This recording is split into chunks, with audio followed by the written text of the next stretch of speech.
بسم اللہ الرحمن الرحیم۔ ناظرین، آج میں آپ کے لیے فرعون کی بیٹی کی خادمہ جو کہ بہت باہمت عورت اور نیک سیرت عورت تھی، اس کا واقعہ آپ کو سناؤں گا۔ ایک بار فرعون کی بیٹی کی خادمہ فرعون کی بیٹی کے سر میں کنگھی کر رہی تھی کہ کنگھی ہاتھ سے گر گئی، تو اس نیک سیرت عورت کی زبان سے بے اختیار سبحان اللہ کی صدا بلند ہوئی۔ فرعون کی کافرہ بیٹی نے جب یہ آواز سنی تو کہا، کیا تو نے میرے باپ فرعون کی تعریف کی ہے؟ اس مومنہ نے جواباً کہا، نہیں، میں نے تیرے باپ کی تعریف نہیں کی، بلکہ میں نے تو اس پاک پروردگار عز و جل کی پاکی بیان کی ہے جو میرا اور تیرے باپ فرعون کا اور تمام کائنات کا خالق ہے۔ عبادت کے لائق صرف وہی وحدہ لا شریک ذات ہے۔ اس مومنہ کی ایمان بری گفتگو سن کر فرعون کی بیٹی نے کہا، میں تمہارے بارے میں اپنے والد کو بتاؤں گی کہ تم اسے خدا نہیں مانتی۔ عورت نے کہا، بے شک بتا دو۔ فرعون کی بیٹی نے اپنے باپ کو بتایا تو اس نے نیک سیرت مومنہ کو اپنے پاس بلایا اور کہا، ہم نے سنا ہے کہ تو ہمارے علاوہ کسی اور کو خدا مانتی ہے۔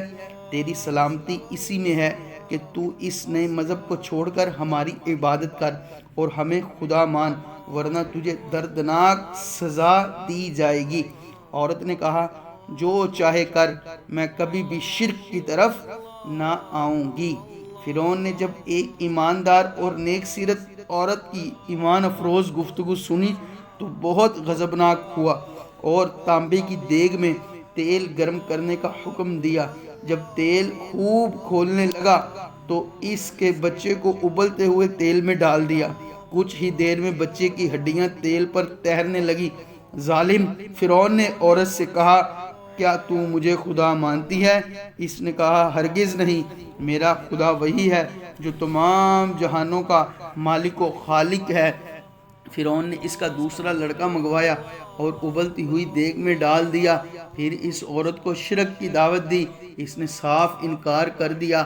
فرعون نے اس کے ایک اور بچے کو تیل میں ڈال دیا۔ اسی طرح اس باہمت صابرہ اور شاکرہ عورت کے تمام بچوں کو ابلتے ہوئے تیل میں ڈال دیا، لیکن اس نے اپنا ایمان نہ چھوڑا۔ ظالم فرعون نے حکم دیا کہ اسے بھی اس کے بچوں کی طرح تیل میں ڈال دو۔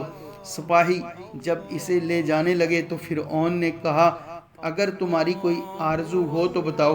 کہا، میری ایک خواہش ہے، اگر ہو سکے تو یہ کرنا کہ جب مجھے تیل کی ابلتی ہوئی دیگ میں ڈال دیا جائے اور میرا سارا گوشت جل جائے تو اس دیگ کو شہر کے دروازے پر بھجوا دینا۔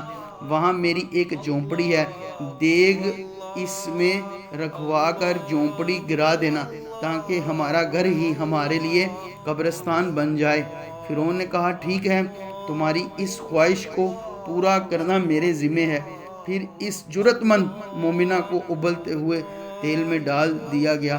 کچھ ہی دیر بعد اس کی ہڈیاں بھی تیل کی سطح پر تیرنے لگی۔ حضرت سیدنا ابن عباس رضی اللہ تعالی عنہ سے مروی ہے کہ پیارے نبی، آخری نبی حضرت محمد صلی اللہ علیہ وآلہ وسلم نے فرمایا، شب معراج میں نے ایک بہترین خوشبو سونگی تو کہا، اے جبرائیل علیہ السلام، یہ خوشبو کیسی؟ کہا، فرعون کی بیٹی کی خادمہ اور اس کے بچوں کی خوشبو ہے۔ اللہ پاک کی ان پر رحمت ہو اور ان کے صدقے ہماری بے حساب مغفرت ہو۔